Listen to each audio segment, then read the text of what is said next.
Hi and welcome to my channel. In today's lesson we shall learn two types of noun, that is other two types of noun, collective noun and material nouns. A wannan darasin za mu koyi collective nouns da kuma material nouns. Idan muka ce collective nouns, me muke nufi da collective nouns? Collective nouns are the names of collection of things or persons.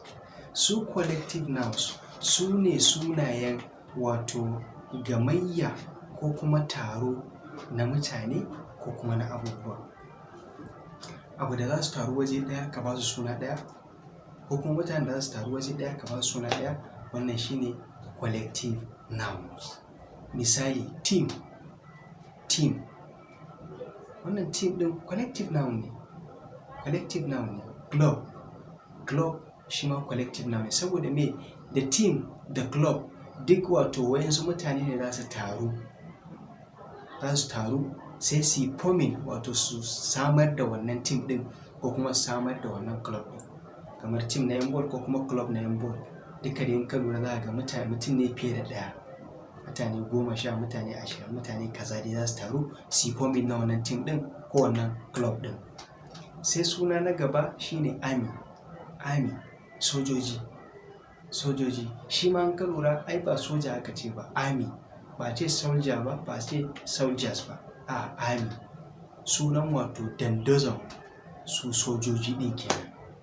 Dandazon sojoji ɗin kenan shine army. Sai suna na gaba shine family. Shi ma an ka lura wato taro ne na mutane, na uwa da uba da yaya, to sai a ce family. Ko kuma nation, ƙasa. Ƙasa ma taro ne na garuruwa da local government da wards da unit da kuma mutanen ƙarƙashin kowane unit, kaga sai aka tara su sai aka ce nation. Ko kuma committee. Kaga committee shi ma taro ne na mutane aka samar da su domin a cimma wata manufa. So wannan collective noun kenan. Sai kuma na gaba shine material nouns. Material nouns are names of materials or substances which things are made from. Su material nouns su ne sunayen abubuwan da ko kuma sinadaran da ake samar da wani abu da su. Waɗannan su ne material nouns. Example, cotton. Misali mu ce cotton, auduga. Haka auduga ana iya yin riga da ita, ana iya yin bargo da ita, ana iya yin abubuwa da yawa da ita auduga. Wannan kaga material kenan. Ko kuma mu ce gold. Haka gold shi ma ana yin ɗankunne da shi, ana yin sarƙa da shi, ana yin warwaro da shi da dai sauransu, kayan ado na mata, gold kenan. Ko kuma mu ce iron. Kaga iron shi ma ana yin abubuwa da yawa da iron. Ana yin mota, bodin mota kenan da iron. Ana yin wani bangare na injin mota da iron. Ana yin abubuwa daban-daban ana yi da iron. Ko kuma mu ce silver shi ma ana yin kwano, ana yin bokiti, ana yin cokali da dai sauransu. So waɗannan dukansu su ne materials noun. Sannan akwai milk, madara. Ita ma ana sarrafa ta, ana yin abubuwa daban-daban da ita.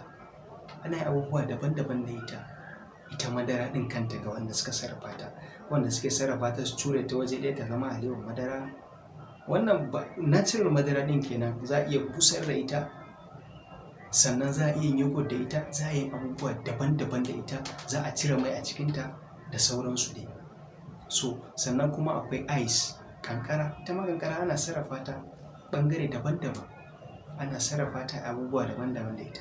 Ana yin juice da ita, ana sa ta a cikin abu ta sanyaya shi, ana yin dai amfani da ita a matsayin material, a matsayin wani abin amfani domin ta sanyaya wani abu. Sannan rice, shinkafa. Ita ma shinkafa ana sarrafa ta, ana aiki da ita ɓangare daban-daban, ko a dafa ta wara, ko a yi tukenta, ko a yi mene suke cewa ne wani abin da ake yin a za a yi aure, wani abu fari kaman dakuwa, amma dai shi ba dakuwa ba ne.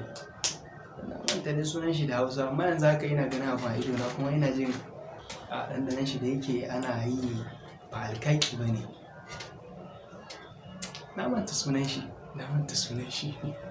So ita ma dai shinkafa hakan ana sarrafawa da ita. So a takaice dai wannan shine darasin mu kan collective noun da kuma material nouns.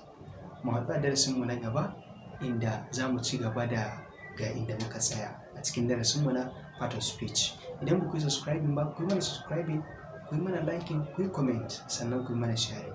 Wassalamu alaikum warahmatullahi.